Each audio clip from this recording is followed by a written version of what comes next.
Okay, so let me tell you about the bra I'm wearing first. It's my favorite bra because it has this sort of magical quality to it, where on the outside it looks like any other black bra, but on the inside there's enough padding to make my tits look twice as big as they actually are. And you could call this deception, but I prefer to think of it as a reenactment because I used to have great tits. I used to have like big old titties, and when I quit drinking a couple years ago, I lost some weight and my boobs were the first thing to go, which just makes me think they were just reservoirs for all of the alcohol I was inhaling. In a couple months, I went from a 36D to a 34B, which I figure is like roughly equivalent to 4 or 5 shots of well tequila.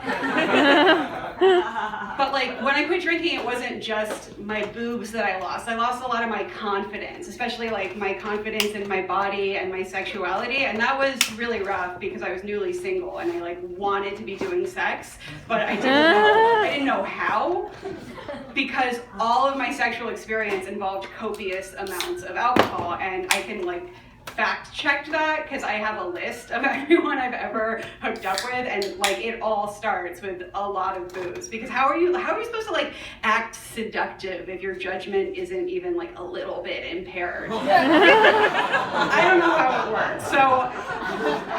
So I'm just sort of like waiting for some sort of divine sexual intervention, and then after 3 months of that not happening, I'm like, all right, I gotta get back behind the wheel. And by behind the wheel, I mean like naked and underneath someone else. So I have this friend named Isaac, and he's a great guy. He checks all of the boxes. He's queer, he's polyamorous, he's a feminist, he's a clown. That's not necessarily a box, but it's like reassuring, I guess. Not at work or sleeping with the various men and women of Chicago. He's wearing a red nose and performing under the name Tobes. But anyways, I sent him a text, and like I could have been cool about it, right? I could have been like, do you want to get coffee? Or like, do you want to come over and watch a movie? But instead I was just like, hey, will you have sex with me? Please. And he was like, sure, that sounds like a lot of fun. I'm with my primary partner tonight, but how about Wednesday? Wednesday sounds great. So the very next night was Tuesday, and one of my friends, Erica, an old flame of mine, who actually got sober at around the same time that I did, she sends me basically the same text that I had sent Isaac. She just sends me a text and asks me to come over and fuck her. And I'm like, is this just how sober hookup culture works? I just send them a text and ask? Because like I can live with that. That sounds like really convenient. So I go over to Erica's that night, and I go over to Isaac's the next night, and on the third day I wake up with like a raging yeast infection. My body is just like, bitch, you cannot go 3 months without having sex and then just get like pummeled 2 nights in a row. And there are like a few different ways to treat yeast infections. I usually go with like the natural route, so like a clove of garlic or apple cider vinegar. It's a thing. It's a thing. If you don't believe me, just look it up. It's a thing that real women do, I swear. But my vagina was really sore because Isaac has like a really big dick. So I felt like putting anything acidic in there wasn't going to be a good idea. But I remembered how in my early 20s I used to shoplift these suppositories from Whole Foods. And they were tea tree oil and coconut oil. And I was like, those worked great. I should just do that again. But I didn't feel like driving to Whole Foods. And I'm like at an age now where it would be embarrassing to get caught shoplifting yeast infection treatment. But like, I'm really like innovative. And I was like, I have both of those ingredients at my house, so I could just make my own and it would be exactly the same. Yep. So the thing about those suppositories is they were like 97% coconut oil to 3% tea tree oil. And the thing that I made was more like half and half. So I can see like all of the women in the audience like crossing their legs. And you're right to do that. So I wake up the next morning and my yeast infection is gone. It is like the least of my worries. It is long gone. But my vagina is swollen shut. I have like a big fat pussy. It looks like it Jim Henson made like a puppet version. So I'm just like panicking, right? I'm like squatting over a mirror and like replaying my entire life and trying to pinpoint the moment that it all went so horribly wrong. And I know I need to get this thing to a gynecologist fast. But my insurance had just changed, so my regular gynecologist wasn't covered anymore. So I just, get me and my big fat pussy in my pickup truck, and together we drive to the nearest Planned Parenthood. So 15 minutes later, I'm like in the waiting room, like sweating bullets, just like perched very delicately on the edge of my seat.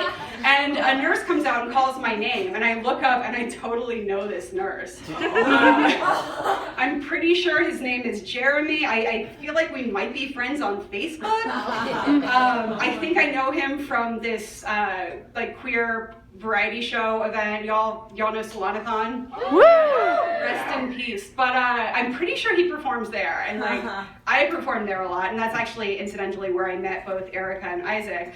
So I see him and I'm like, hey! And he like does not respond at all.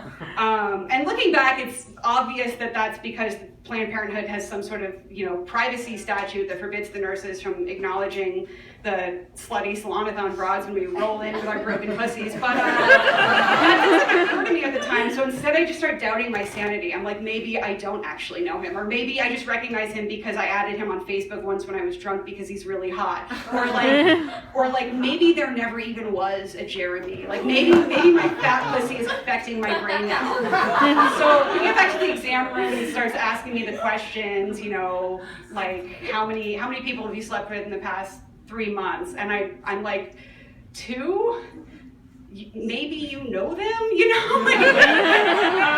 then he finally gets to, the question we've all been waiting for, which is what brings you in today. So I'm like, I had a yeast infection. I tried to treat it with tea tree oil. I have like a big fat pussy now. I think I'm probably dying. And he's, just writing all of this down. And I feel like every detail is important. Like I shouldn't leave anything out. So then I blurt out, and before this week, I hadn't had sex with anybody for 3 months. And this is the first point in the story where I feel embarrassed. Like, the fact that I had to text a clown friend and ask him to do me a favor and fuck me was totally not embarrassing. Like, the fact that my vagina looks like the evil plant from Little Shop of Horrors, totally not embarrassing. But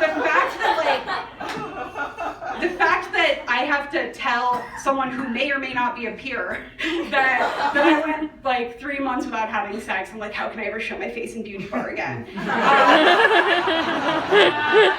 So the doctor tells me that it's probably an allergic reaction and that I should take some Benadryl and it'll go away on its own, but it doesn't. I spend like the next couple days like in my studio like sitting on an ice pack and just having full body chills, and it is not getting better. So eventually I'm like, I decide I have to get in touch with my ride or die gynecologist, insurance or not.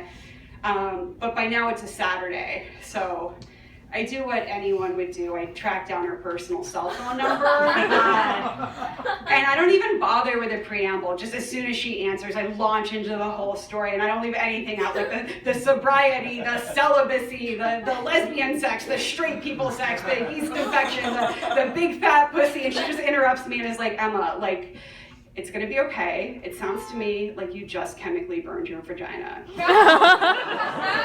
I'm gonna call in a prescription for you. It's a cream that I prescribe for situations like this. And that just warmed my heart so much to think that I may have not been the first person to call her personal cell phone on a Saturday morning with like a fat, dejected, chemically burned vulva. And I'm happy to report that the cream worked, and I did get like kind of better at being like a sober slut, although half the time I still just text people and ask them if they want to fuck me because it's so much more convenient.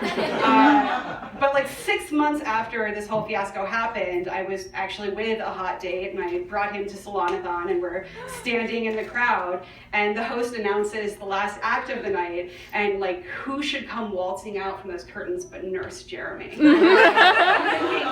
is real, and I'm just so happy, and he's like a sight to be seen. He's wearing like a pink, roughly salmon colored, I already said pink pink is salmon colored, they're the same thing. Anyways, he's wearing like a pink ruffled onesie and he's singing in Spanish and like gyrating his hips. He has a disco ball on a chain and he starts swinging it over his head, and I'm just like so happy about it.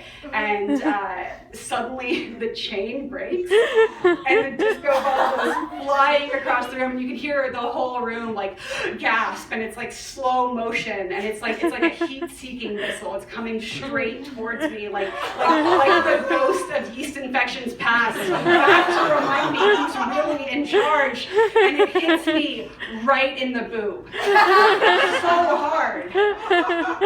But it doesn't hurt. Because I'm wearing a padded bra.